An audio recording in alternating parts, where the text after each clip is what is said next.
Salam əziz şagirdlər, dəyərli biologiya həvəskarları, kanalımızın abunəçiləri və ümumiyyətlə bütün biologiya sevənlər.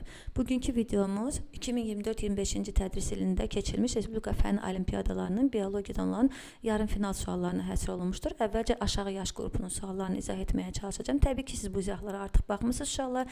Yəni sağ olsun bizim gənc Nurlan müəllimimiz var. Onun kanalında bilirsiniz ki, sualların operativ şəkildə izahı verilir. Mənim də izahımda bu suallar kanalımızda olsun. Bəlkə hansısa bir uşaq da mənim izahımdan faydalanır. Demək belə, ilk sualımız belədir. Charles Darwin və oğlu Francis Darwin bitkilərin işığa doğru böyüməsini araşdırmaq üçün mühüm təcrübələr aparmışlar. Onlar bitkilərin hərəkət gücü The Power of Movement in Plants adlı kitablarında Kleoptilin ucunun gənc ot cücərtlərini örtən qoruyucu qat işığa həssaslığını yoxlamaq üçün aşağıdakı təcrübəni aparmışlar. Nə ediblər uşaqlar? Onlar təcrübədə gördüyünüz kimi onlar deməli birinci bitkinin ucunu kəsiblər, uc hissəsini kəsiblər. İkinciyə tünd bir örtük örtüblər uşaqlar. Üçüncüdə gördüyünüz kimi şəffaf bir örtük örtüblər. Yəni işığın düşməsinin qarşısını almayan, mane olmayan bir örtük örtüblər. Dördüncüdə isə gördüyünüz kimi aşağı hissəni, gövdənin aşağı hissəsini tünd bir örtüklə örtüblər.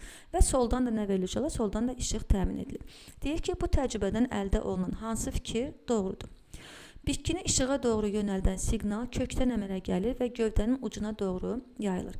Uşaqlar, baxın, bu birinci və ikinci təcrübələr, birinci, ikinci və üçüncü təcrübəni müqayisə eləsəniz, siz bu nəticəyə gələ bilərsiniz ki, siqnal kökdən yox, ucdan əmələ gəlir. Çünki gördüyünüz kimi birinci, ikinci və üçüncü bitkinin heç birisinin köklərində heç bir əməliyyat aparılmamışdır. Amma birincinin və ikincinin uc hissəsinə işıq düşməsi, belə deyək də düşməsinin qarşısı alınıb, üçüncü bitkidə isə işıq düşməsinin qarşısı neyləmişdir? Alınmamışdır uşaqlar.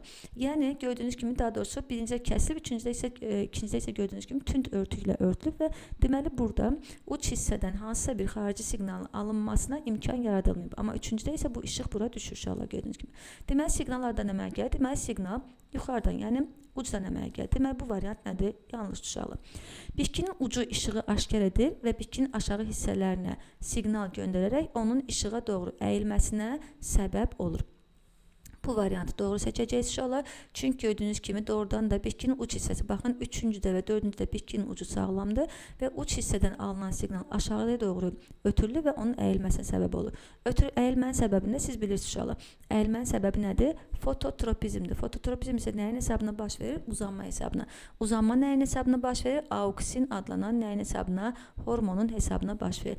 Yəni məsələn baxın, sol tərəfdən bitkiyə nə düşür? Sol tərəfdən bitkiyə işıq düşür. Amma uzanma harda baş verdi? Uzanma gördüyünüz kimi sağ tərəfdə, yəni işıq düşməyən tərəfdə baş verdi. Orta hissənin örtülməsinin bu təcrübədə heç bir əhəmiyyəti yoxdur. Orta hissənin örtülməsinin təcrübədə əhəmiyyəti çoxdur uşaqlar. Çünki orta hissəni örtməklə də müəyyənləşdirirlər ki, əslində belə deyək də bitkinin bütün hüceyrələri qıcığın əmələ gəlməsinə, o siqnalın əmələ gəlməsinə imkan vermir. Yalnız ucda əmələ gəlir. Həmçinin eyni zamanda belə deyək də kökdə əmələ gəlib gövdə ötürülmür, gövdədə əmələ gəlib doğrudur, aşağıya doğru ötürülür. Deməli bu vacibdir uşaqlar. Bunu eləmək lazımdır. Cücərtin ucunu şəffaf örtüklə örtməyə ehtiyac yox idi. Qara örtüklə örtmək qəti nəticəyə gəlməyə bəs edirdi. Bu variantda yanlış olacaq uşaqlar. Şəffaf örtüklə örtəndə işığın düşməsinə mane olmadı, amma digər deməli fiziki təsirlərdə, məsələn hər hansı bir küləyin təsirindən və ya da ki başqa xarici hansısa bir maddələrin və sair təsirindən nə etmiş oldu? Bunu uzaqlaşdırmış oldu. Yalnız işığın düşməsinə imkan yaratdı və məlum oldu ki, məhz işığın qıcığı ilə, işığın təsiri ilə, işığın təsir etməsi nəticəsində bu əyilmə baş verdi uşaqlar. Deməli bu nə olurdu uşaqlar? Bu yanlış olacaq. Bunu da seçmirik. Qəti nəticəyə gəlmək üçün cücərtinin birində orta hissəni də şəffaf örtü ilə örtmək lazım idi.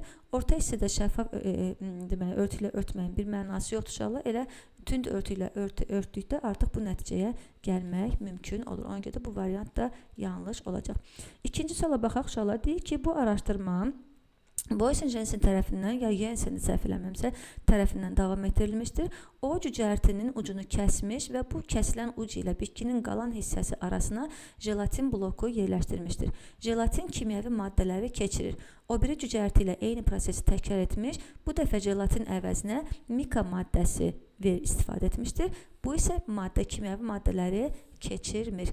Təcrübə aşağıdakı kimdir? İnşallah bu təcrübənin mahiyyəti nədir? Bu təcrübə onu sübut etmək üçündür ki, əslində proses işığın qıcıq təsirindən yaranan qıcıqla başlasa da, amma əslində nə ilə davam edir? əslində kimyəvi maddələrlə davam edəcək.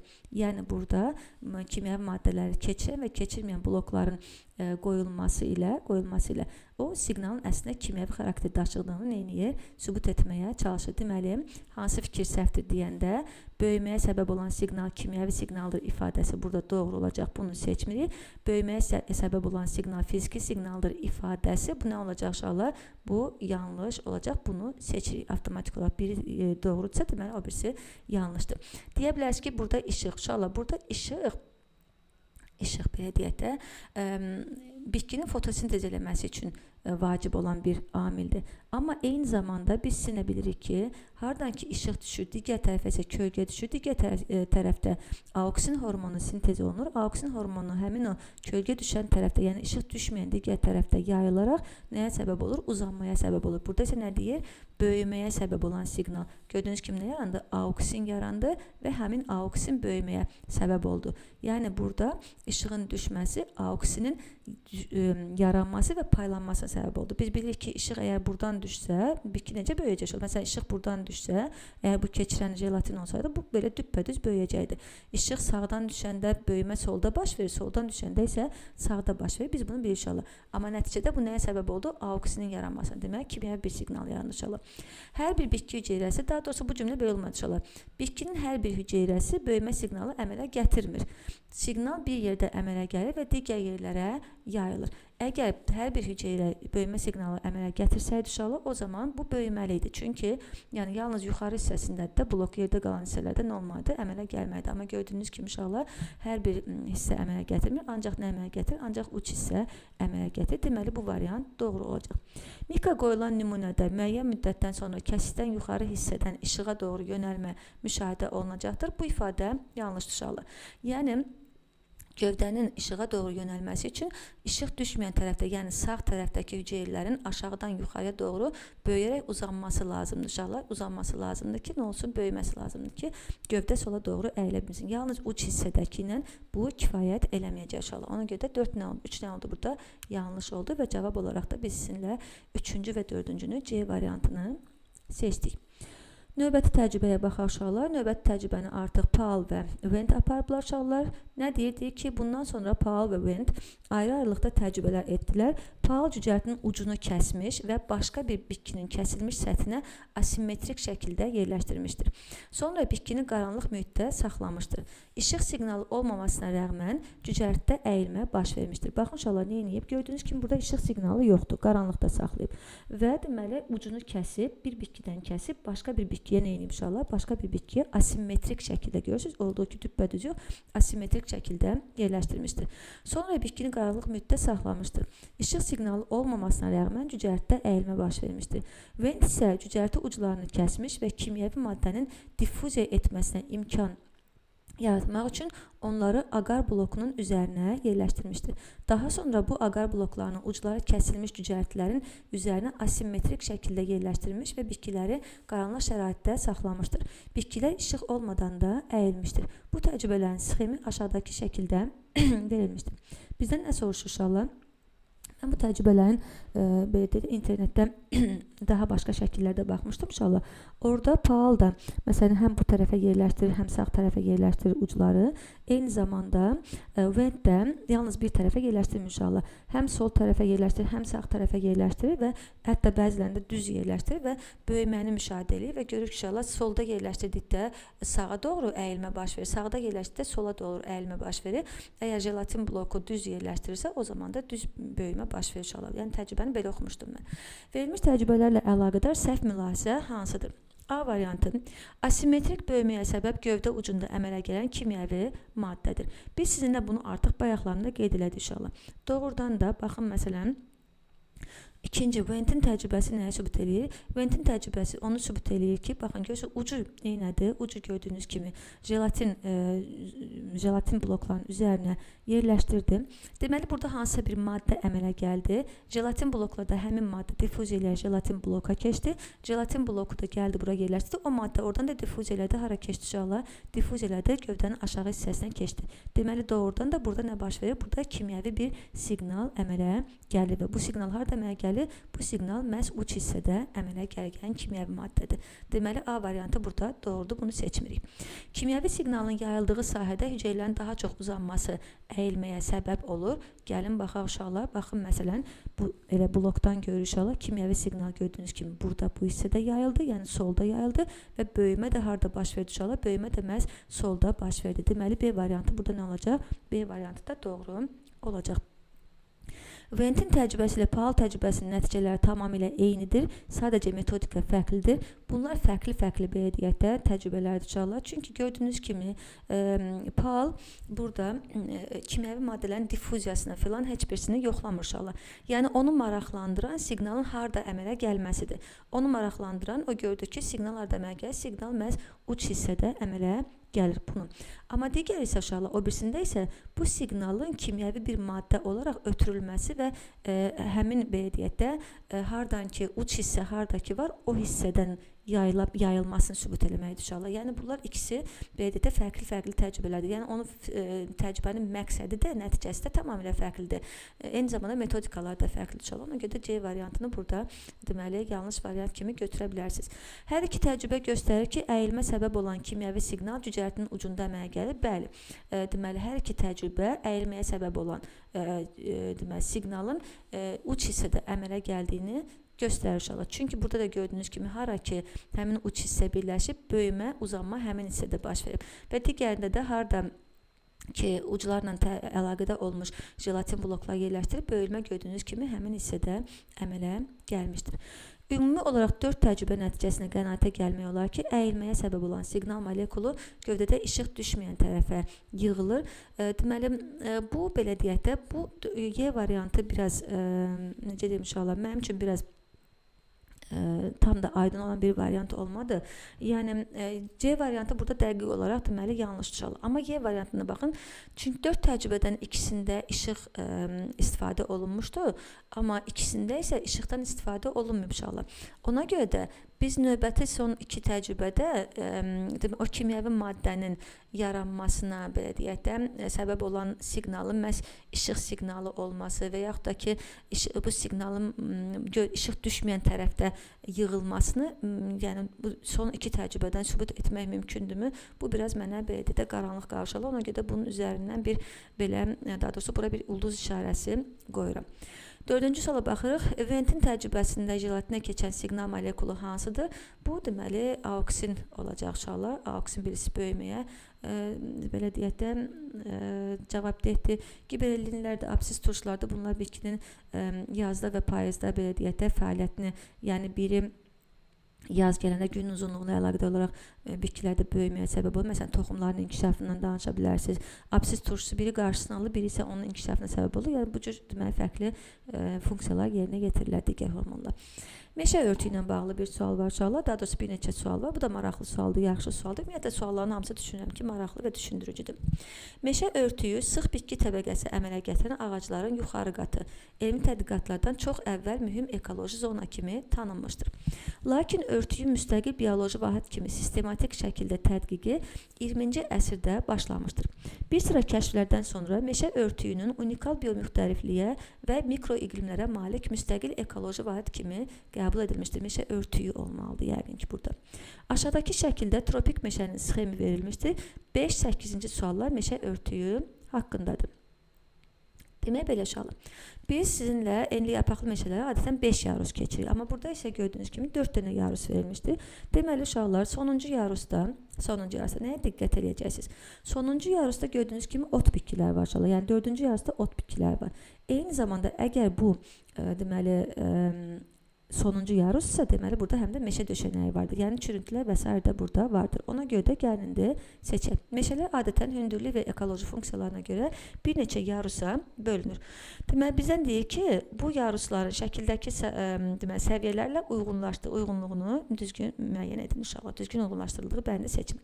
Baxaq, ilk olaraq nəyi seçməyə asan uşaqlar? Çürümüş üzüm maddələrlə ən zəngin qat nə olacaq? Bu təbii ki 4-cü yarus olacaq. Ən asan bunu seçməkdir.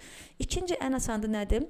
Ən çox güclü güclü küləklərə məruz qalan hansı olacaq? Təbii ki, ən hündürə çıxan qat ən çox güclü küləklərə məruz qalan qat olacaq. Əsasən kiçik ağaclar, kol bitkilər və sarmaşıqlardan ibarət kölgəli zona müxtəlif orqanizmlərlə yaşayış mühiti təmin edən sıx, bir-biri ilə əlaqəli ağac çətirlərdən ibarət olan qat. Baxın, inşallah burada yalnız nədən danışır? Ağac çətirlərindən danışır. Burada isə kol bitkiləri və hətta sarmaşıqlardan da danışırsa, deməli bu daha aşağı yarusdur. Yəni X yarusu 3-cü yarus olacaq inşallah. Deməli Z yarusu isə 2-ci yarus olacaq. Və beləliklə də cavabımız nə olacaq? 1-ci oldu Y yarusu, 2-ci oldu deməli Z yarusu, 3-cü oldu X yarusu və 4-cü də oldu W yarusu. Bu da oldu deməli C variantı. Düzdür? Birinci yarus hansı oldu? Birinci yarus oldu deməli Y yarusu üzrə sistem Y, Z, X, W. Deməli bu nə oldu inşallah? Bu oldu D variantı. Yəni 5-ci sualın cavabı oldu D variantı. 6-cı suala baxaq uşaqlar. Nə deyir? Deyir ki, qəşəng bir qrafik var burada səhv eləməmsə. Aşağıdakı qrafikdə müxtəlif yaruslardan götürülmüş bitkilərin ümumi fotosintez intensivliyinin işıq intensivliyindən asılılığı verilmişdir. Fotosintez intensivliyi qəbul olunmuş karbon qazının xalis miqdarına əsasən hesablanmışdır. Bizdə nə soruşurlar? Deyir ki, bu bitkilərin hansı yarusdan götürüldüyünü müəyyən edin. Biz sizinlə burada nəyə baxacaq inşallah? Gördüyünüz kimi birinci bitki 1 həm yüksək işıq intensivliyində çoxlu miqdarda nə qəbul edir? Çoxlu miqdarda karbon qazını yüksək işıq intensivliyində qəbul edir. Əgər yüksək işıq intensivliyi varsa, deməli bunlar üst yaruslardır inşallah. Deməli bitki 1 birinci və ikinci yarusdan götürülmüşdür. Bitki 2 isə inşallah aşağı deməli işıq intensivliyində gördüyünüz kimi fotosintez eləyir. Və deməli bu isə nə olacaq? Daha aşağıda yerləşən, daha kölgəyə davamlı olan bitkilər olacaq. Deməli 3-cü, 4-cü olacaq. O zaman variantımız nə oldu? Variantımız oldu B variantı. Birinci bitki birinci və ikinci, o birisi isə deməli oldu 3-cü və 4-cü, 6-cı sualda cavab oldu B. 7-ci suala baxaq inşallah. Nə deyir? Deyir ki, 6-cı sualdakı qrafiklə bağlı bəzi mülahizələr yürüdülmüşdür. Hansı mülahizənin yanlış olduğunu müəyyən edin. A nöqtələrində fotosintez intensivliyi ilə tənəffüs intensivliyi bir-birinə bərabərdir. Gəlin baxaq uşaqlar. A nöqtələrində gördüyünüz kimi xalis karbon qazı qəbulunun miqdarı nədir? Burada deməli 0-la göstərilmişdir. Hər ikisində 0 nöqtəsindədir. Xalis karbon qazının qəbulu nə demək uşaqlar? Bu deməkdir ki, yəni verilən karbon qazı ilə alınan karbon qazının arasında bir fərq olmalıdır uşaqlar. Bir fərq olmalıdır. Və məsələn, baxın, burada 0-dan aşağıdır. Deməli, verilən karbon qazı alınan karbon qazından necədir? Daha, belə deyək də, çoxdur. Yəni, tənəffüs fotosintezdən daha çoxdur. Digərində baxırsınız, burada bərabərləşdir. Burada isə alınan karbon qazının miqdarı artdı uşaqlar gördüyünüz kimi. Deməli, fotosintezin intensivliyi nədir? Artdı. Xalis karbon qazı qəbulundan söhbət gedirsə, bəli, A-da neynəmişdir uşaqlar? A-da bu, deməli, 0-a bərabərdir. Yəni, tənəffüslə fotosintezin intensivliyi bir-birinə bərabərdir. Verilən karbon qazı ilə alınan karbon qazının miqdarı bir-birinə bərabər olduğuna görə bunu biz xalis olaraq 0 götürürük. Deməli, bu A variantı burada deməli, doğru olacaq. Bunu götürmürük. B nöqtəsi bitki 2-nin işığa doyduğu nöqtədir. Gəlin, baxaq inşallah, görək oradan da doyub mu? Baxırıq. B nöqtəsindən sonra gördüyünüz kimi inşallah artıq bitki 2-də fotosintezin intensivliyində artma yoxdur və o ancaq sabit olaraq davam edir. Deməli, həqiqətən də B nöqtəsi bitki 2-nin işığa doyduğu bir nədir? Nöqtədir. Yəni, onun bütün xlorofilləri artıq neyinib inşallah? İşıqla təmin olunur. İşıq üzərinə düşür inşallah. C nöqtəsinə demək olar ki, bitkinin bütün xlorofilləri işığın təsirinə məruz qalır. C nöqtəsinə gəlin baxaq inşallah. C nöqtəsində gördüyünüz kimi artıq bitki 1-də hara doğru gedir? Sabitləşməyə doğru gedir. Yəni, bunun davamı bu cür olacaq inşallah. Bu isə o demək ki, doğrudan da həm bitki 2, həm də bitki 1-in bütün xlorofilləri artıq neynəmişdir? İşığın təsirinə məruz qalmışdır və artıq, belə deyək də, artış yoxdur. Qrafikdə artış yoxdur. Deməli, yüksək bərabər sürətdə gedir inşallah. Deməli, bu variantda doğru olacaq. 0-dan A nöqtəsinə qədər olan nöqtədə ümumiyyətlə fotosintez getmir ifadəsi yanlış olacaq inşallah. Çünki gördüyünüz kimi 0-dan deməli, 0-dan neçəyə qədər? 0-dan 10-a qədər. 0-dan A nöqtəsinə qədər. 0-dan A nöqtəsinə qədər olan nöqtədə sıfırdan, baxın burada sıfırdan A nöqtəsinə qədər olan nöqtədə fotosintez təbii ki gedəcəkdir uşaqlar.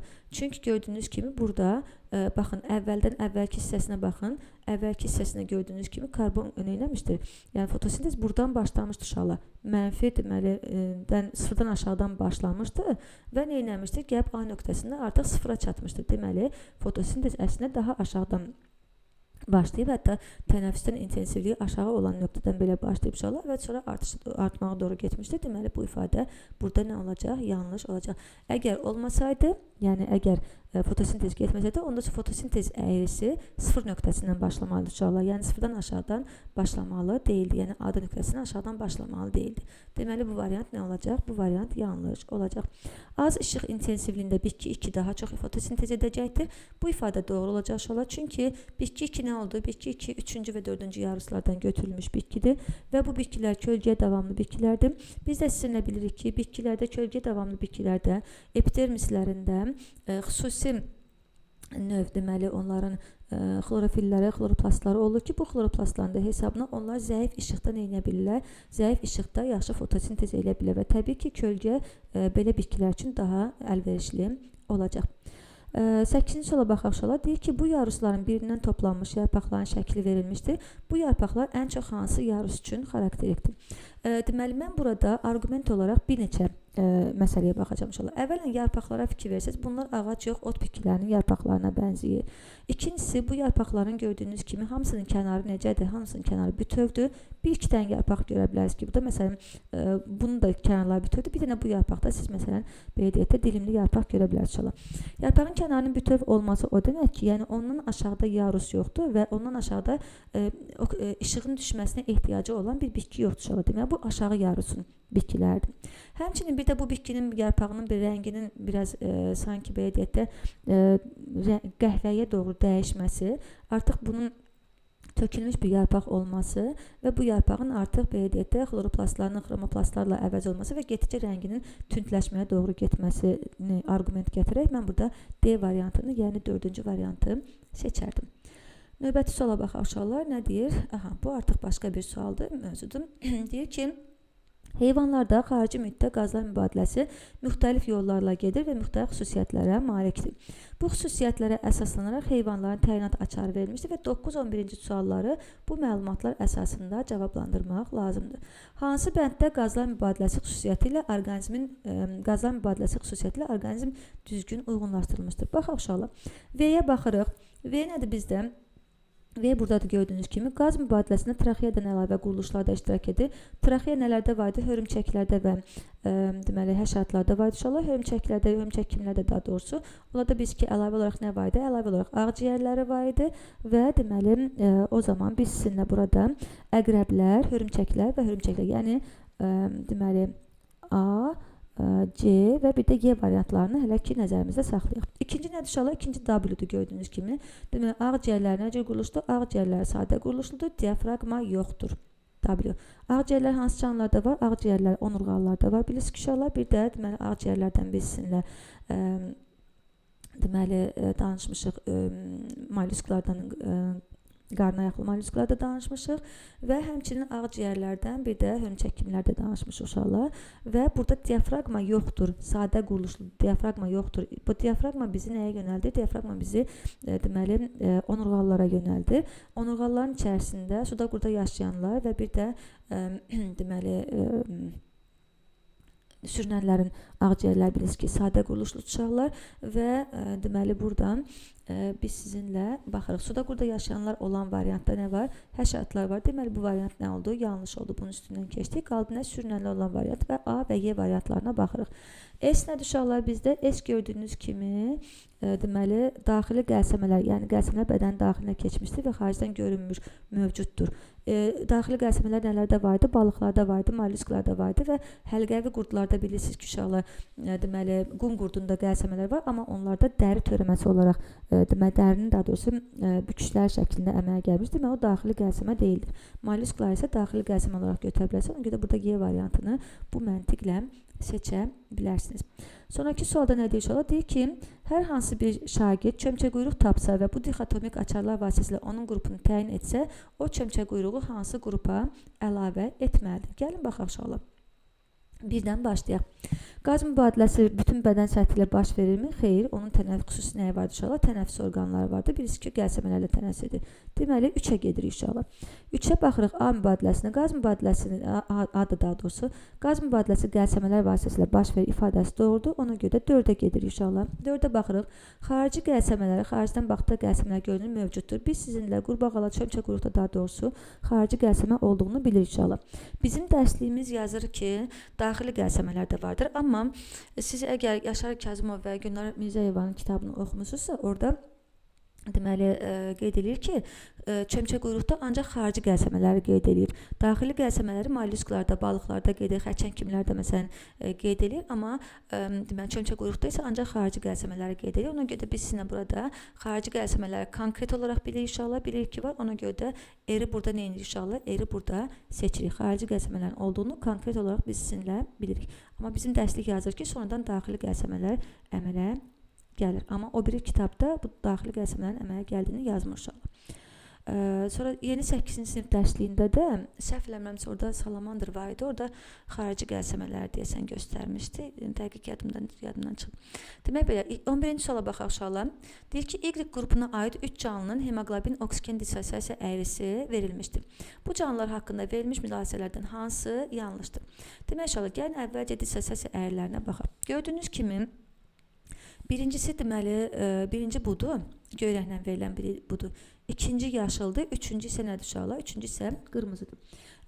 Deməli, ikincinin gördüyünüz kimi hemoqlobinin oksigenə doymuşluğu, yəni hemoqlobinin oksigenə hərisliyi çoxdur uşaqlar. Yəni o, belə deyək də, hemoqlobin dissosiasiyaya baxın uşaqlar, dissosiasiya hardadır? Soldadır. Yəni o hemoqlobin oksigeni özündə saxlayır, onu belə deyək də xəsisliklə verir uşaqlar. Üçüncüdə isə əksinə oksigen hemoqlobindən çox rahatlıqla nə edir inşallah? Daha rahat ayrılır.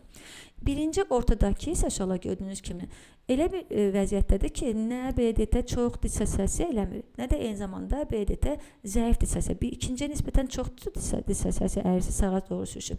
Üçüncüyə nisbətən nədir inşallah? Soldadır. Deməli, birinci canlısı elə bir canlıdır ki, o həm demək, bax məsələn ikinci canlısı bu yüksəkliklərdə yaşayan canlıdır. Yüksəkliklərdə yaşayan canlıdır. Birinci canlısı elə bir canlıdır ki, ortadadır. Yəni aşağıda da yaşaya bilir, eyni zamanda yüksəklikdə də yaşaya bilir. Deməli, birinci ortadadır inşallah. Üçüncü canlısı, bax bu sağa doğru daha sürətli dissosiasiya adətən suda yaşayan canlılara deməli məxsus ola bilir. Məsələn, Suiti haqqında deməli kitabda yenə də Yaşar Kazımov və Gülnar Mirzəyevanın kitabında siz oxuya bilərsiniz. İnşallah orada Suiti haqqında yazır. Suitidə məsələn ümumiyyətlə BDT insanda BDT oksigenin 31% olur deməli, 36% olur ağciyərlərdə, 51% olur qanda, deməli və 13% isə olur miaqlobində. Amma deməli suda yaşayan canlılarda məsələn suitində isə bu tərsinə düşür. 5% olur ağciyərlərdə, 70% olur deməli qanda, 25% isə olur miaqlobində. Yəni bax bu suda yaşayanlarda miaqlobin necədir? Miaqlobin daha belə deyək də daha yaxşı inkişaf etmiş miaqlobinə malikdir inşallah. Bu da dərin sularda onlara lazım olacaq. Nəyə görə lazım olacaq inşallah? Deməli, suya dalarkən əvvəlcə oksigeni belə sürətli dissosiasiya baş verəcək inşallah. Hemoqlobindən dissosiasiyası baş verəcək. Amma müəyyən bir müddətdən sonra, müəyyən bir təzyiq səviyyəsinə düşdükdən sonra o təzyiqin təsiri altında damarlar sıxıldığına görə, heyvan damarları sıxıldığına görə orada artıq qanın əzələlərə doğru hərəkəti, daha doğrusu qanın hərəkəti çətinləşir inşallah. Damarlarda qanın hərəkəti çətinləşir. Hüceyrələrə oksigen çatmadıqda bu dəfə əzələlərdə toplanmış bax bu miaqlobin hansı ki özündə o oksigeni tutur, saxlayır. Nə qədər ki hemoqlobin dissosiasiya eləyir, miaqlobin vermir. Hemoqlobin dissosiasiyası dayandıqdan sonra miaqlobin başlayır artıq yavaş-yavaş oksigenlərini enməyə buraxmağa. Deməli, suya dalış üçün bax bu üçüncü daha necədir inşallah? Üçüncü daha əlverişli bir quruluşdur. O zaman baxarsanız, üçüncü canlısı dərin sulara uzun müddətli dalışlar edə bilər ifadəsini bax bu dediyim məlumatlardan biz sizinlə çıxarda bilərik. Deməli bu ifadə doğru olacaq. İkinci canlısı yüksəkliklərdə yaşamağa uyğunlaşmışdır. Əgər uşaqlar baxın, üçüncü əyrisi dənizin dərin sularda yaşamağı, dərin sulara dalmağı göstərsə, deməli birinci əyrisi atmosfer təzyiqi, yəni hava seyrəldikcə təzyiq də belə deyək də aşağı düşdükcə, bilirsiniz, dağlara qalxdıqca təzyiq aşağı düşür, atmosfer təzyiqi aşağı düşür. İnsan təzyiqi isə neyini çıxar? Canlının təzyiqi isə neyini artır? İnsan təzyiqi isə artır. Deməli yuxarıda hemoqlobin oksigen seyrək olduğuna görə hemoqlobin daha çox belə deyək də onu özündə saxlamağa çalışacaq. Ona görə də o zəif dissosiasiya eləyəcək inşallah. Deməli ikinci canlısını biz sizinlə yüksəklərdə yaşamağa uyğun götürə bilərik. Birinci canlısı insan ola bilər. İndi D variantına baxışarlar. Birinci canlısının yüksəklərdə yaşamağa uyğunlaşan populyasiyaları vardır. Birinci canlısı insan ola bilər inşallah. Və insanın həqiqətən də həm dəniz səviyyəsində, həm də yüksək dağlıq ərazilərdə yaşayan populyasiyaları olduğunu biz sizinlə bilirik. Deməli C variantı və Y variantı burada doğru olacaq inşallah. Bunu seçmirik. İkinci canlısının əzələləri ehtiyat oksigen saxlamaq üçün yüksək mioqlobinə malikdir. Bayaq da qeyd etdiyim kimi, yüksək mioqlobin əsasən suya dalış edən canlılarda daha çoxdur uşaqlar. Məsələn, üçüncüdə daha çoxdur mioqlobin. Ona görə də biz sizinlə D variantını burada yanlış hesab edə bilərik. Yəni mən bu məntiqlə yanaşdım inşallah. Bəlkə siz tamamilə başqa məlumatlar oxuyub, başqa məntiqlə bunu deməli götürə bilərsiniz. Bu da yaxşı sualdır inşallah. Çox maraqlı sualdır. Bu üzərində işlənməsi maraqlı bir sualdır. Deyir ki, 12-15-ci suallara aşağıda DNT replikasiyasının getmə mexanizminin kəşfi ilə əlaqədar verilmiş mətnə əsasən cavab verin. DNT-nin irsi informasiyanın əsas daşıyıcısı olduğu və quruluşu kəşf olunduqdan sonra replikasiya mexanizmləri haqqında müxtəlif mülahizələr yürüdülməyə başladı. Bu mülahizələr əsas 3 mexanizm ətrafında fokuslanmışdı. Birinci nədir uşaqlar? Birinci gördüyünüz kimi yarı konservativ modeldir. İkincisi B konservativ modeldir. Üçüncüsü isə dispersiv modeldir. Bunları biz sizinlə bir qədər sonra analiz etməyə çalışacağıq, araşdırmağa çalışacağıq.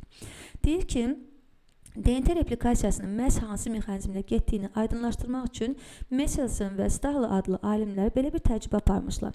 Bu alimlər ilk öncə Escherichia coli bakteriyasını tərkibində azotun ağır izotopu, yəni N15 olan qidalı mühitdə yetişdirmişlər. Deməli, inşallah birinci nəsildə nə vardır? Birinci nəsildə N15 vardır, ağır. Buradakı bakteriyaların hamısının DNT-sinin tərkibində azotlar N15 olmuşdur. Sonra bu bakteriya tərkibində azotun yüngül izotopu N14 olan qidalı mühitə keçirilmişdir. Sonra hər bölünmədən sonra sentrifuqa vasitəsilə DNT-nin sıxlığı ölçülmüşdür. Əvvələn gəlin burada bir nəyə baxaq inşallah. Gördüyünüz kimi birinci nəsildə nədir inşallah? Valideyn nəsil nədir? N15'dir. N15'i nə ilə göstərmişik? N15'i qırmızı ilə göstərmişik, göstərib daha doğrusu. Sonrakılarda artıq nədir? N14'ə, yəni azotun 14 izotopuna keçirildi. Gördüyünüz kimi burada artıq mavi lent əmələ gəldi və mavi lent nədir? Daha doğrusu mavi zəncir əmələ gəldi və bu artıq nə olacaq inşallah? N14 olacaq. Azot 14 olacaq. İndi baxaq, baxın buradakı, bax bu belə deyək də nəticələr sizə deməli çox məlumat verir inşallah. Gördüyünüz kimi bu birinci nəsildir. Birinci nəsildən inşallah bu N15'dir. Gördüyünüz kimi. İkinci nəsildə nə var? Daha doğrusu bu sıfırıncı nəsildir. Birinci nəsildə gördüyünüz kimi nə baş verdi inşallah? Birinci nəsildə bu N15'də biraz yüngülləşmə baş verdi. Əyri hara doğru getdi? Əyri gördüyünüz kimi sola doğru getdi. Amma fikir versəniz, burada cəmi bir dənə əyri əmələ gəlib inşallah. Daha doğrusu bir dənə düz xətt əmələ gəlib. Bir düz xəttin əmələ gəlməsi o deməkdir ki, N15 ilə deməli N14 bir-birindən enib inşallah. Burada bir bərabər şəkildədir. Yəni burada hər ikisindən var inşallah. Həm N15 var, həm də N14 var.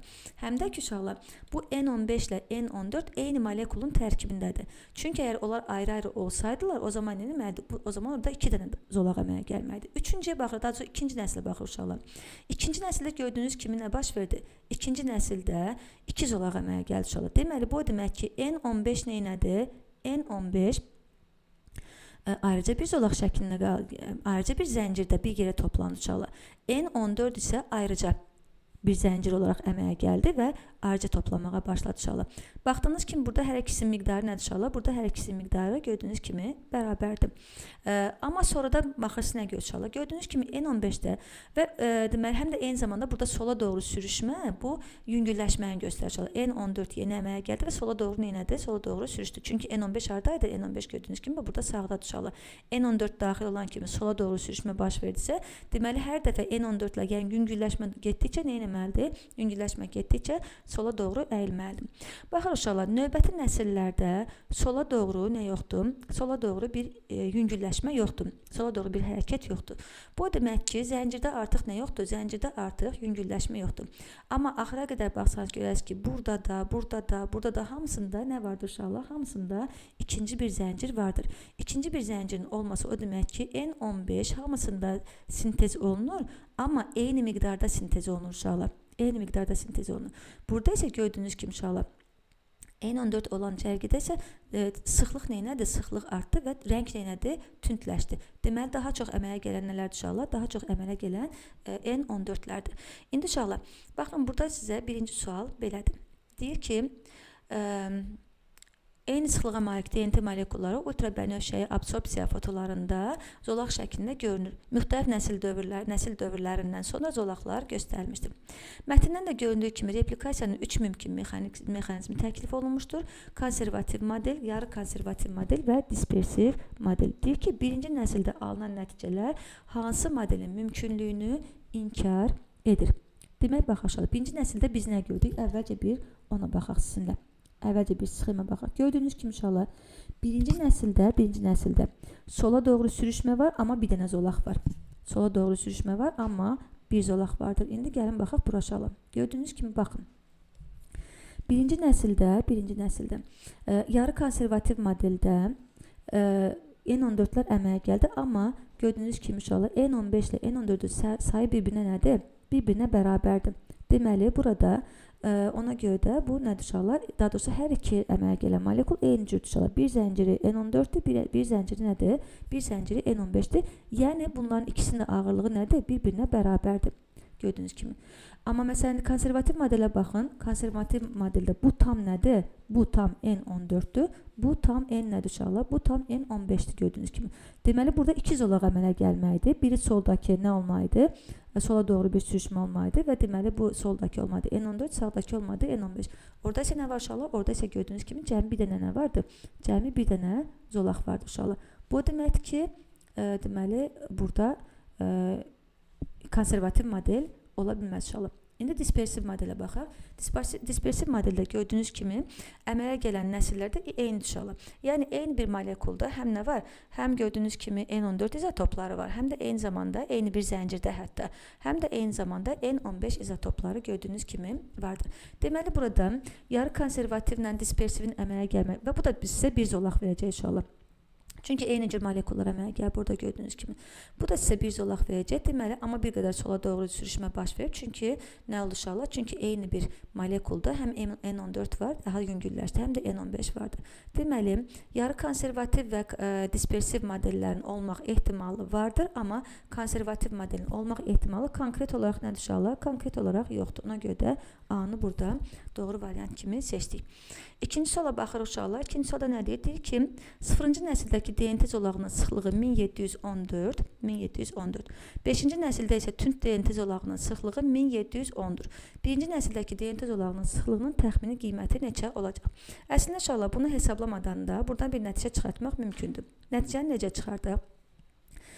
Deməli, 0-da nədir? 1724-dür. 5-ci nəsildə isə 1710-dur. Deməli, birinci nəsil bu ikisinin arasında bir rəqəm olmalı uşaqlar. Bu ikisinin arasında olan rəqəm isə burada nədir uşaqlar? 1717-dir. Yəni, baxan kimi bu nəticəyə gəlmək mümkündür. Amma eyni zamanda hesablama da aparmaq mümkündür.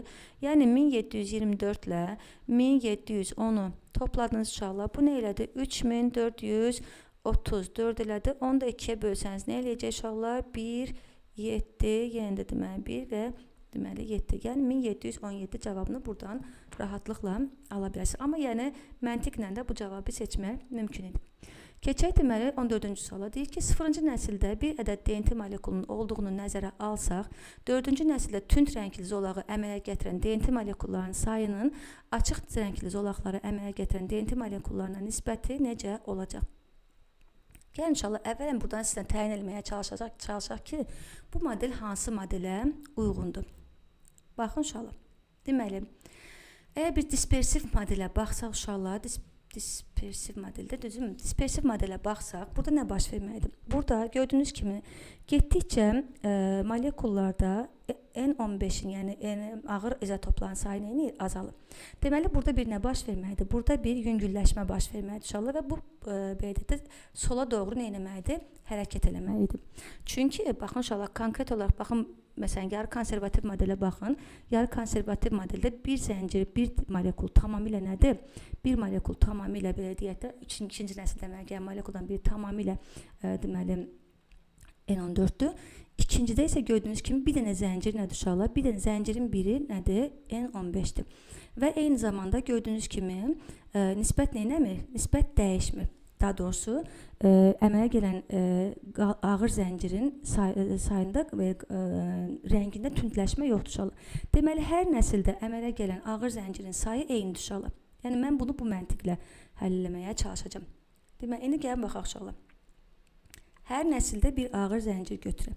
Baxaq, deməli, 4 dənə bölünmə baş verir. Düzdür inşallah, 4 nəsildə 4 bölünmə baş verdi. 4 bölünməni biz sizinlə, belə deyək də, 2/4 kimi götürsək, arasında hər molekuldan 2 əməlgə 2/4 kimi götürsək, bu 16 nədir?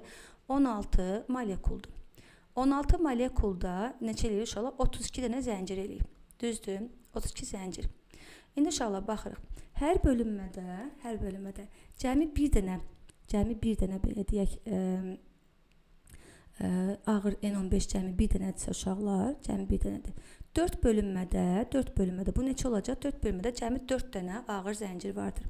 32-dən 4-ə çıxsaq qalacaq 28. Düzdürmü?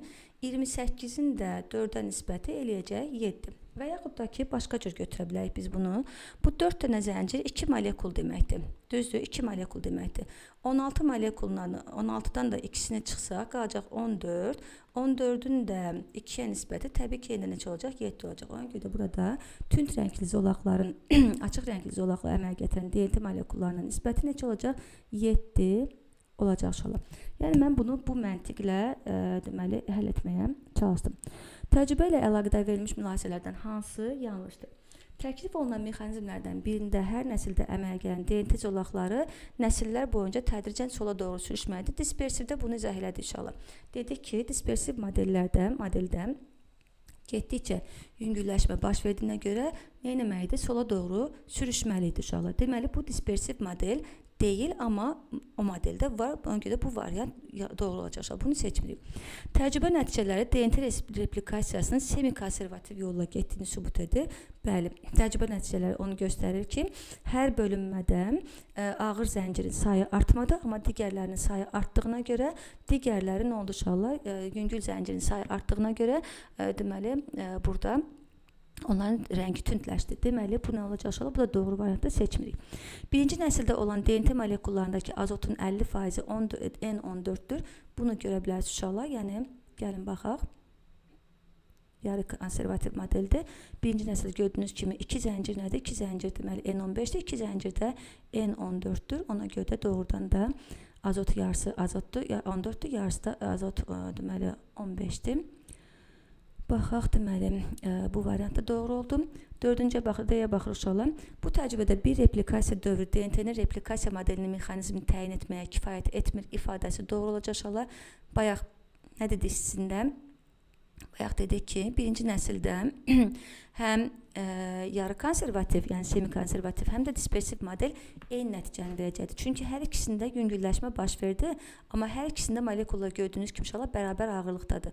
Ona görə də bu nə olur? Bir zolaqla göstəriləcəkdir. Ona görə də, məsələn, amma konservativdə bu nə olmalıdır? Burada deməli 2 zolaq ayrılmalıdır. Ona görə də deməli birinci nəsil bizə imkan verməyəcək ki, biz bunun hansı modellə getdiyini müəyyənləşdirək. Deməli bu variant da doğru olacaq. 10-cu nəsil sonda tünc zolaq tamamilə sola doğru sürüşəcəkdir. Biz artıq modelin yarı konservativ model olduğunu bildik və gördük ki, yarı konservativ modeldə əgər 4-5 nəsildə sola doğru sürüşmə yoxdursa, deməli bundan sonra 10 nəsil olmayıb, 20 nəsildə olsa sola doğru heç bir sürüşmə baş verməyəcəkdir. Nəyə görə? Çünki artıq orada hər nəsildə əmələ gələn ağır zəncirin sayı cəmi bir ədəd olacaq uşaqlar. Deməli yerdə qalanlar isə deməli hamısı yüngül zəncirlər olacaq və yüngül zəncirlərin sayı artacaq, amma zəncirdə artıq hansısa bir yüngülləşmə getməyəcək. Çünki onsuz da ağır zəncirlə yüngül zəncirlər artıq burada tamamilə bir-birindən ayrılıb. Yəni kifayət qədər yüngülləşib. Deməli Y variantı burada yanlış variant olacaq. Ona görə də bunu seçirik.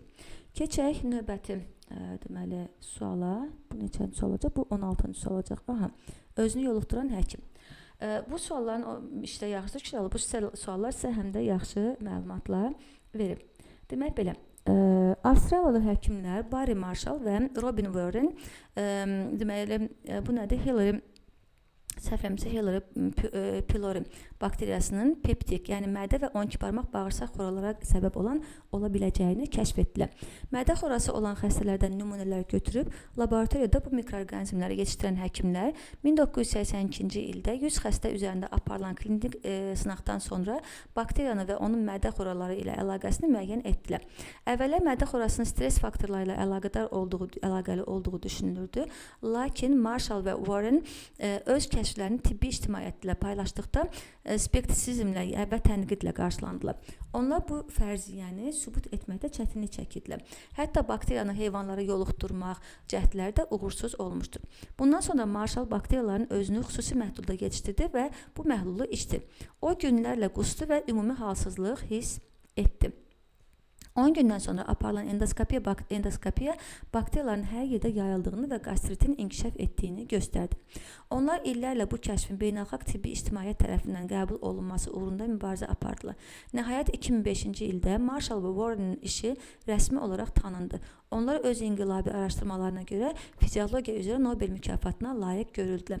16-20-ci suallara cavab verərkən verilən məlumatdan istifadə edin. Baxın uşaqlar, burada bir məlumata da diqqət edin, çünki bu bir qədər sonra sizə lazım olacaq. Neynədir uşaqlar? Xüsusi məhlulda yetişdirdi və bu məhlulu içdi. Hardan qəbul etdi? Ağızdan qəbul etdi. Eyni zamanda bu harda deməli fəaliyyət göstərən bu bakteriya, deməli mədə və 12 barmaq bağırsaqdan, deməli gördüyünüz kimi fəaliyyət göstərir və peptik nələrə səbəb olur? Peptik xoralara səbəb olur. Baxaq, deyir ki, uşaqlar, aşağıdakı metodlar müasir tibbdə pylori bakteriyasının səbəb olduğu xora və qastritin müalicəsində istifadə olunan əsas dərman qruplarıdır. Proton nasosu inhibitorları, həzm kanal səthi qoruyucuları, antibiotiklər və qastrin və ya histamin blokatorları. İndi baxaq, deyir ki, bu dərmanların hansı və ya hansılarının Marshall tərəfindən ümumi müalicə metodlarına əlavə olunması ən çox ehtimal olunandır. Burada uşaqlar, biz nə dedik? Dedik ki, o bakteriyalar tərəfindən bunu törədildiyini kəşf etdi. Bakteriyalara isə qarşı mübarizə aparan burada əsas nə olacaq uşaqlar? Burada əsas aparan bu nə olacaq? Antibiotiklər olacaq. Ona görə də bu vaxta qədər çünki yerdə qalan hamısını eləyə bilərdilər, amma bakteriyalardan xəbərləri yox idi axı. Bakteriyalardan xəbərləri olmadığına görə də onlar nə etdilər uşaqlar? Təbii ki, antibiotiki bura əlavə elədilər ki, bakteriyalar məhv etsin artıq. Ona görə də burada yalnız deməli üçüncünü, yəni D variantını cavab olaraq seçə bilərsiniz. Keçək deməli növbəti suala. Yuxarıda verilmiş dərman qruplarından ikisinin nəticəsi eynidir. Bu dərmanları müəyyən edin. İnhibitor, blokator. Bu ikisini eləyə bilərsiniz. Bu ikisinin təsiri nə olacaq? Eyni olacaq. Ona görə də burada nəyi seçdik? Birinci və deməli dördüncü olan variantı seçirik. Yəni B variantını seçdik. 18-ci sualda deyir ki, burada Heliobakterdir. Heliobakter pylori ureaza adlanan bir enzim buraxır və bu enzim sidik cövhərini amonyaka, baxın uşaqlar, burada sidik cövhərini amonyaka və karbon qazına parçalayıb. Bu enzim bakteriyanın mədənin, yəni mukoz selikli səthində yerləşməsi üçün uyğun şərait yaradır. Bu enzimin fəaliyyəti ilə bağlı verilmiş hansı fikir yanlışdır? Baxın uşaqlar, nə deyir? Deyir ki, bu enzim bakteriyanın mədənin selikli səthində yerləşməsi üçün uyğun şərait yaradır. Buna da diqqət edin inşallah, çünki biraz sonra lazım olacaq. Əmələ gəlmiş amonyak mədə turşusunu neytrallaşdırdığı üçün bakteriyanın mədə turşusunun təsirindən qoruyur. Bu ifadə doğru olacaq inşallah. Bizim deməli pH nədir adlı videomuzda baxa bilərsiniz. Orada biz sizinlə amonyakın, baxmayaraq ki, onun tərkibində oksigen yoxdur inşallah, NH3-dən ibarətdir, amma onun zəif qələvi təsiri malik olduğunu biz sizin orada qeyd eləmişik. Bir çox istisnalar var. Məsələn, deməli amonyakda OH-ın olmamasına baxmayaraq o nə edir? O zəif qələvdir, amma sirkə turşusu isə o isə deməli tərkibində OH qrupu olmasına baxmayaraq o deməli turşu xassəs göstərir. Deməli bu nə olur inşallah? Mədə turşusu, bu mədə turşusunu neytrallaşdırır. Mədə turşusu isə bildiyiniz kimi bakteriyanı məhv edir inşallah və neytrallaşdırdığına görə mədə turşusu bu təbii ki bakteriyanın yaşaması üçün şərait yaradacaq. Deməli bu variant doğrudur. Bunu seçmirik. Amonyak mədə divarının epitel hüceyrələri üçün toksik maddədir və bu mədə divarında iltihaba səbəb ola bilər. Baxın inşallah bayaq nə dedik ki, bu maddə nə edir? Bu enzim mədədə şərait yaradır. Üzüm mədən seliklik işasında şərait yaradır. Biz sizinlə amonyakın ümumiyyətlə hüceyrə zəhəri olduğunu bilirik.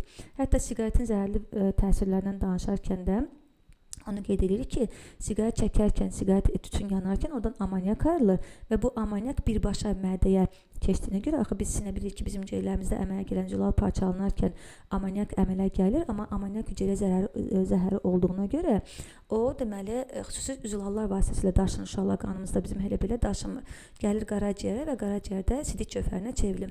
Yalnız bağırsaqda əmələ gəlmiş amonyak, zülalların parçalanmasına əmələ gəlmiş amonyak bu 5% təşkil edir ki, bu birbaşa qaraciyərə, birbaşa deməli oradan amonyak şəklində çıxır, amma deməli o da birbaşa qaraciyərə getdiyinə görə heç bir problem yaranmır inşallah. Beləliklə gördüyünüz kimi bu nə inşallah? Bu amonyakı o enzimi ifraz eləyir ki, sidik cövhərini amonyakı parçalasın.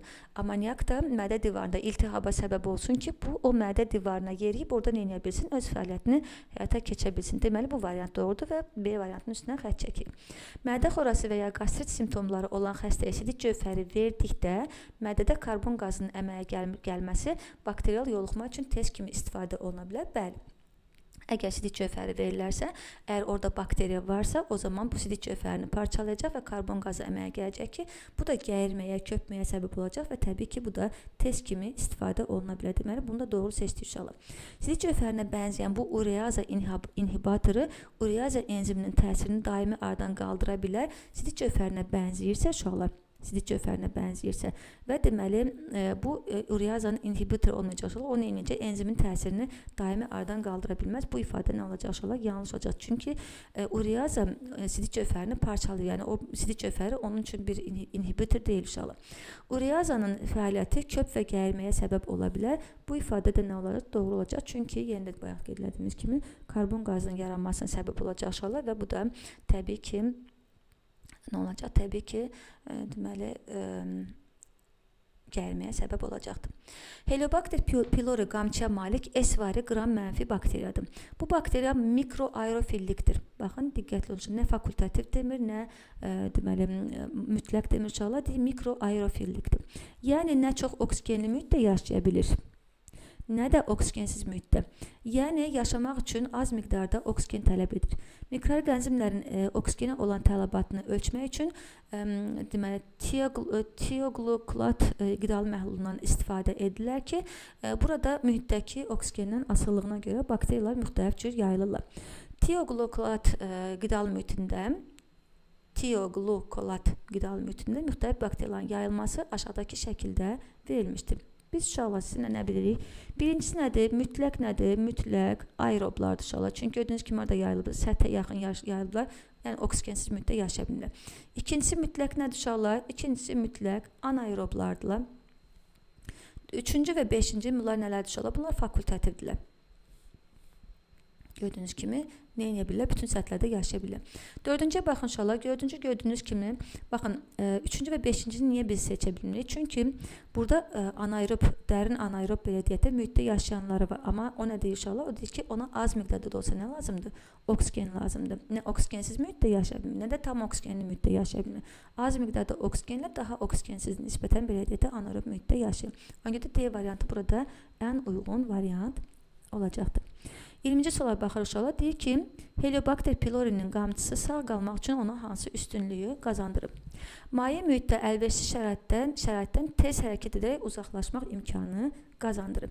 Yəni onun üçün əlverişli şərait dediyimiz, yəni o mədədən hara qaçacaq inşallah. Yəni ona görə də bu variant təbii ki nə olacaq? Bu variant yanlış olacaq. Yoluxma zamanı yoğun bağırsaqdan nazik bağırsağa, oradan da mədəyə hərəkəti təmin edir. O axı yoluxma zamanı yoğun bağırsaqdan yoluxmur inşallah. Bayaqların həkimin nümunəsi nədir? Dedi ki, o mayeni içdi. Deməli ağızdan yoluxur. Deməli o zaman bu yoğun bağırsaqdan nazik bağırsağa qayıtmış olur. Həzm kanalının selektiv səthinə yapışaraq asanlıqla yoğun bağırsağa doğru hərəkət edir. O dedik harda yaşayır uşaqlar? O deməli mədədə, bir də 12 barmaq bağırsaqda deməli yaşayır. Deməli bu variant da yanlışdır. İltihab nəticəsində zədələnmiş mədə divarının daxilinə doğru hərəkət edir. Bəli, iltihabı özü yaratdı. Amonyak əmələ gətirdi, mədən divarında iltihab yaratdı və elə qamçısı ilə də o mədən divarının daxilinə doğru neynədi? Hərəkət elədi.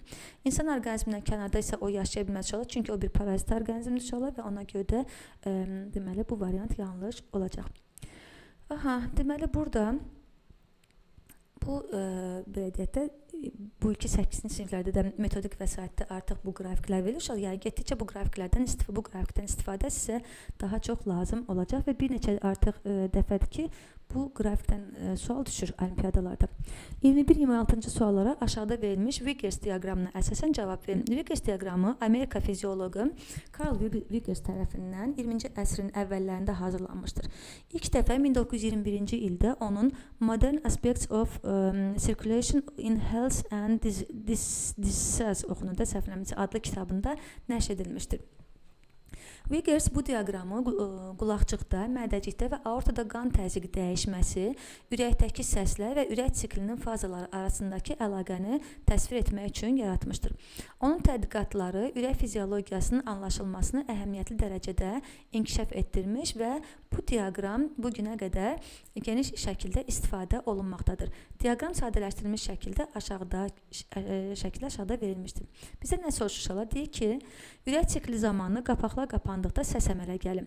Simvolik olaraq taylı qapaqların qapanması loop, aypara qapaqların qapanması isə dub səsi kimi səsi ilə ifadə olunur.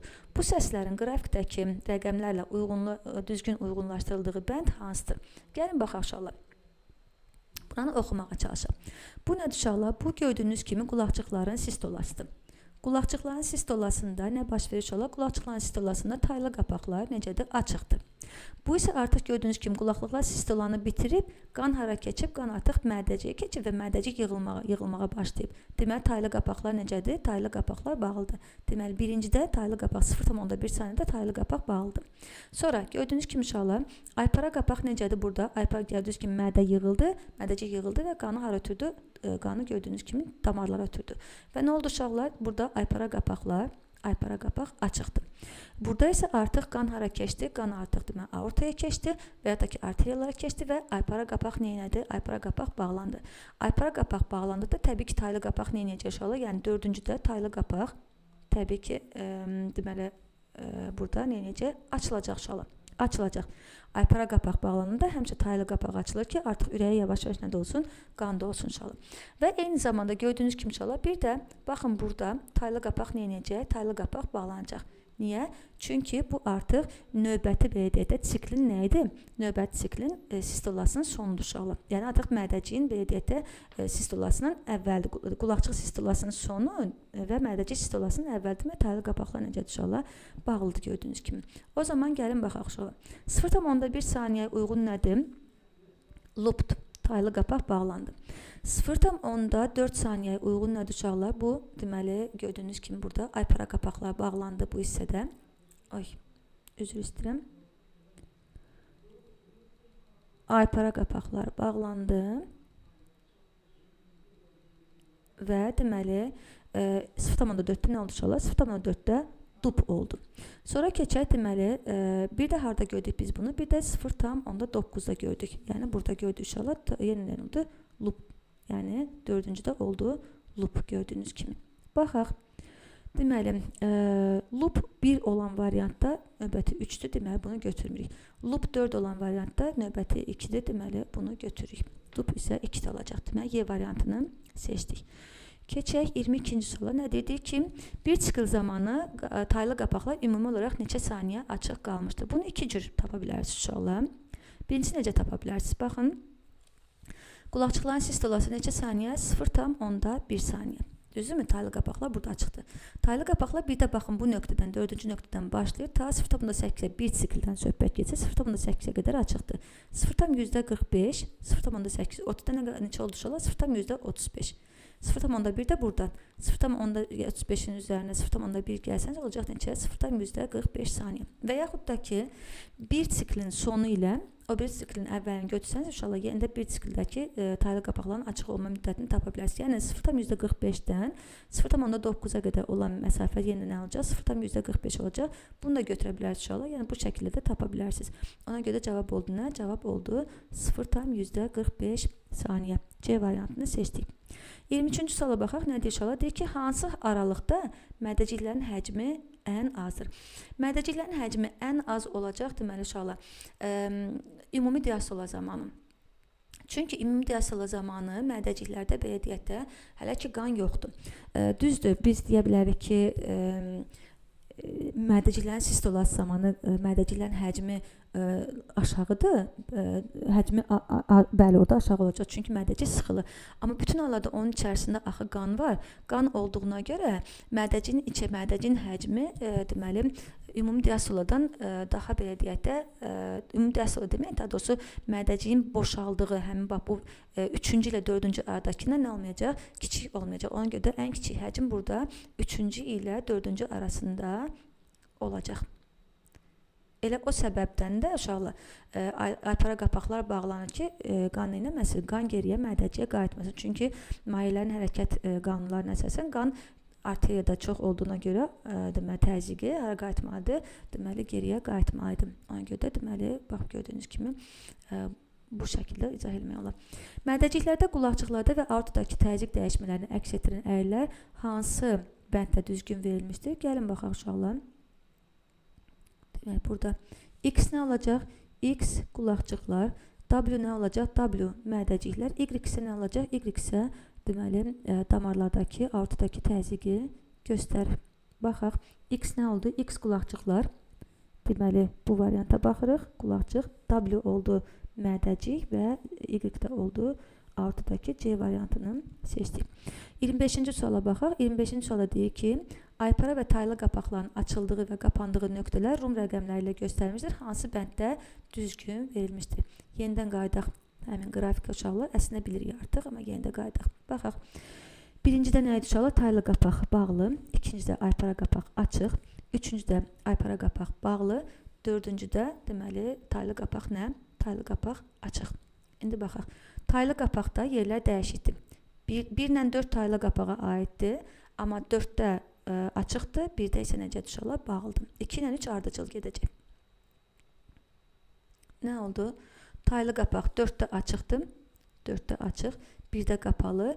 Aypara qapaq 2-də açıq. 3-cüdə isə bağlı. B variantını cavab olaraq seçdik. Keçək 25-ci suala deyir ki, bu diaqramla əlaqədar verilmiş fikirlərdən hansı düzgündür?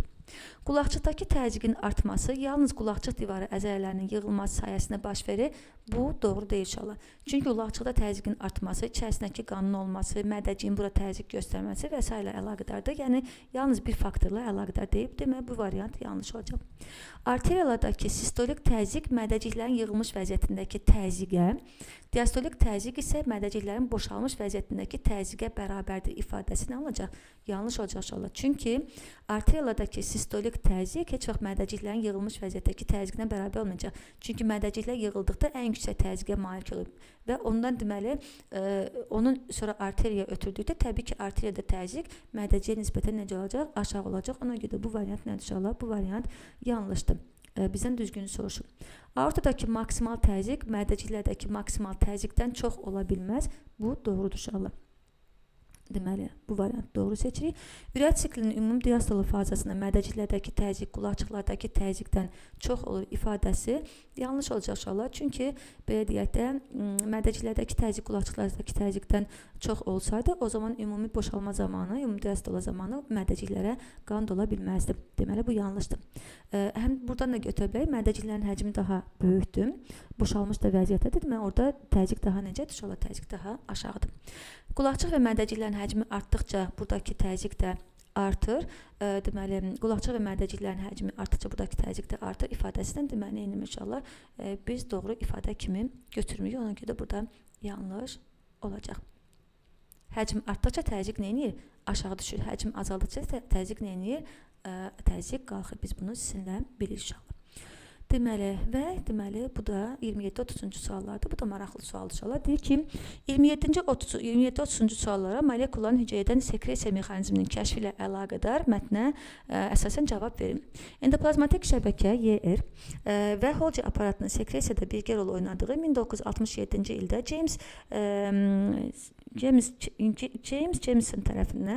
və George Pallade tərəfindən dəniz donuzcuğunun mədə-altı vəzi toxumasından götürülmüş sekretor hüceyrələrdə nümayiş etdirilmişdir. Onlar dəniz donuzcuğunun mədə-altı vəzi toxuma parçalarını qısa müddət ərzində kiçik miqdarda radioaktiv amin turşusu mühitində saxladılar ki, yeni sintez olunan zülal molekullarını izləyə bilsinlər. İstifadə olunmamış artıq radioaktiv amin turşularını yuduqdan sonra radioaktiv zülalların harada yığıldığını müəyyən etmək üçün müxtəlif zaman kəşflərində 3, 7, 37 və 117 dəqiqədən sonra mikroskopik avtoradiografiya metodundan istifadə etdilər. Beləliklə, onlar 4 müxtəlif şəkil əldə etdilər. 3 dəqiqədən sonra çəkilən şəkildə təzəcə sintez olunmuş radioaktiv zülalı. Gəlin belə eləyək inşallah. Əvvəlcə aşağıdakı sualı oxuyaq, sonra bura qayıdaq. Deyir ki, proseslərin baş vermə ardıcılığı ilə verilmiş şəkilləri uyğunlaşdırın. Baxaq inşallah, 3 dəqiqədən sonra nə baş verib?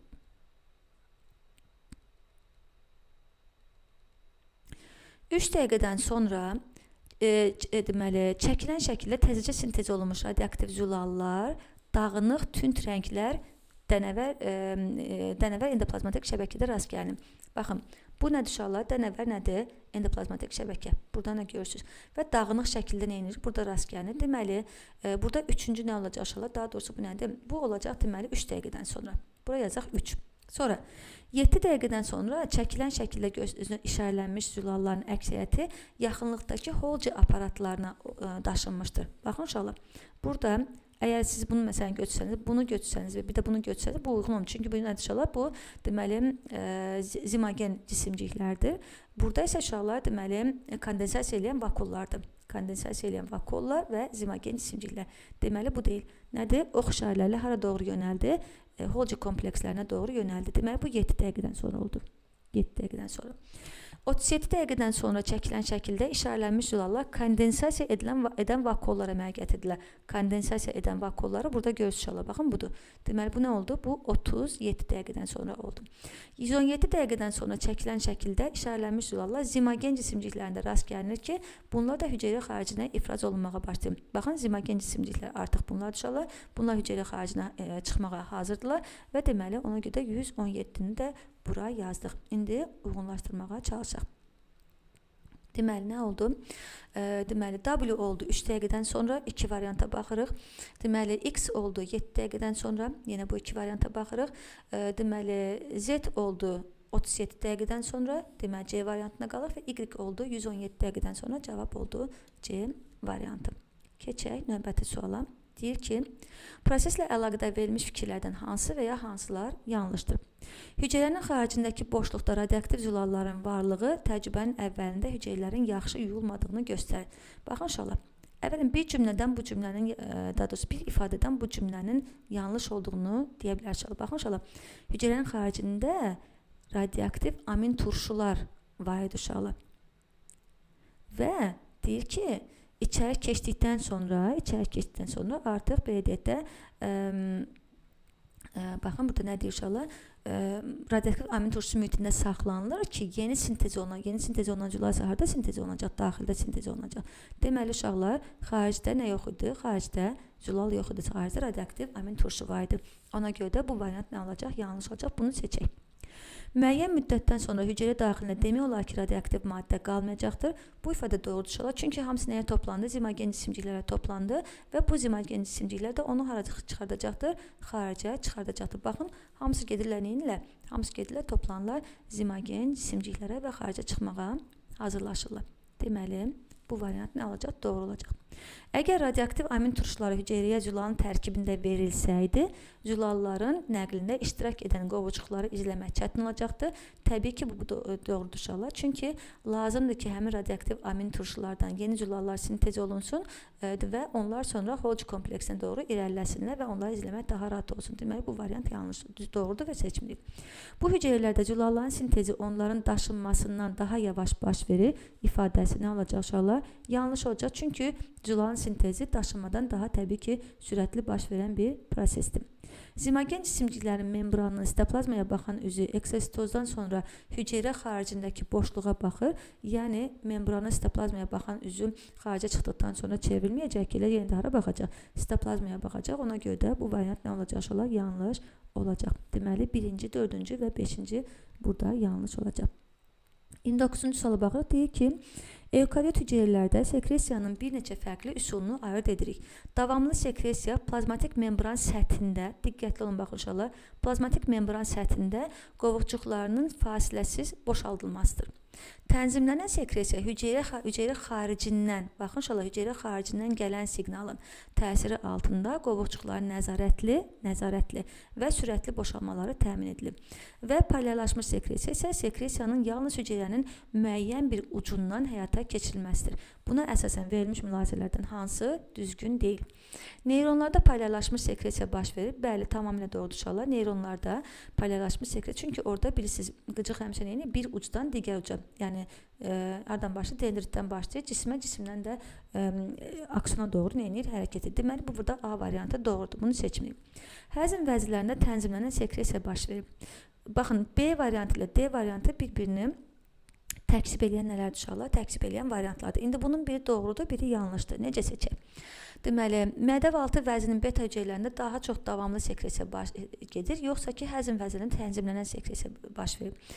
Bunu mən bir məntiqlə seçəcəm uşaqlar. Bir məlumat əsasında uşaqlar. Nə deyir? Deyir ki, tənzimlənən sekresiya hüceyrə xaricindən gələn siqnalın. Biz də bilirik ki, həzm vəzilərinə siqnallardan gəlir uşaqlar. Siqnal xaricdən gəlir bildiyiniz kimi. Ona görə də buna əsasən nəyi seçə bilərsiniz? Buna əsasən deməli B variantını doğru olaraq seçə bilərsiniz. O zaman D variantı nə olacaq burada? D variantı burada yanlış olacaq. Çünki uşaqlar belə deyək də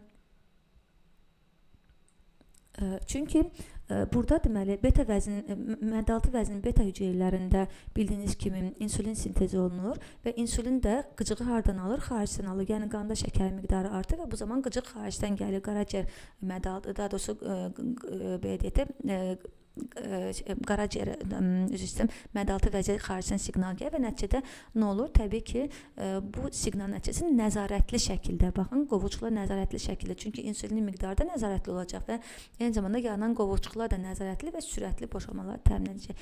Deməli, D variantı burada yanlış olacaq. Yuxarıdakı şəkildəki prosesi davamlı sekresiya saymaq olar, çünki membran səthindən nədir? Membran səthində qovuqcuqların fasiləsiz boşaldılmasına göstərmək olar. Neyronlardakı sekresiyanın tənzimlənən sekresiyadan misal vermək olar. Bu ifadə doğru olacaq, çünki neyronlarda axı polyarlaşmış bir belə deyək də sekresiya olsa da, amma eyni zamanda orada həm də tənzimlənən bir sekresiya təbii ki olacaqdır. Ona görə də bu variant doğru olacaq. Və 30-cu suala baxaq. Deyir ki, aşağıda radioaktiv zülalların hüceyrədən ifrazı ilə bağlı iki qrafik verilmişdir. Deyir ki, sekresiyanın üsulu ilə uyğun qrafikin verildiyi bəndi seçin. Birincisini alacaqlar. Gördüyünüz kimi nə edir? Sürətli şəkildə əmələ gəldi, sürətli şəkildə boşaldı. Əmələ gəldi, sürətli şəkildə boşaldı gördüyünüz kimi. Və burada nə edəcəklər? Burada deməli bir davamlı sekresiyadan danışa bilərsiniz. İkinciyə baxırıq uşaqlar. İkincidə isə baxın, deməli, radioaktiv zülallara malik qovuqcuqların sayı nədir? Əvvəlcə artdı, amma sonra bir sabitləşmə getdi uşaqlar. Sabitləşmə getdi və ondan sonra yavaş-yavaş nədir? Belə deyək də azalmağa başladı. Yəni, burada bir tənzimlənmə prosesi getdi uşaqlar gördüyünüz kimi. Ona görə də ikincini nəyə aid edə bilərsiniz? İkincini tənzimlənən deməli, sekresiya aid eləyə bilərsiniz. Eyni zamanda uşaqlar baxın burada deməli birincinin konkret olaraq davamlı sekresiya olduğunu siz bilirsiniz uşaqlar. Davamlı sekresiya olan bir dənə variant vardır. Deməli digərlərində ona uyğun seçə bilərsiniz. Yəni ikinci davamlı sekresiya deyil. Ona görə bu variant olmayacaq. Birincinin də davamlı sekresiya olduğunu bilin ki, o biri deməli variantların heç birisi gördüyünüz kimi bizə lazım olan məlumatı bizə verir. Beləliklə uşaqlar bu bizim bugünkü videomuzun, daha doğrusu sınavımızın, daha doğrusu yarım final suallarının sonuncu sual idi, 30-cu sual idi. Ümid edirəm ki, sualları sizə aydın şəkildə izah edə bildim. Ümid edirəm ki, gec də olsa, amma bu ilk yarım finala hazırlaşan şagirdlər üçün bir faydası olar izahlarımın. Hər birinizə uğurlar arzulayıram. Növbəti turda hər birinizin xoş soraqlarını gözləyirəm inşallah. Özünüzə yaxşı baxın. Növbəti videolarda görüşənə qədər sağlıqla qalın.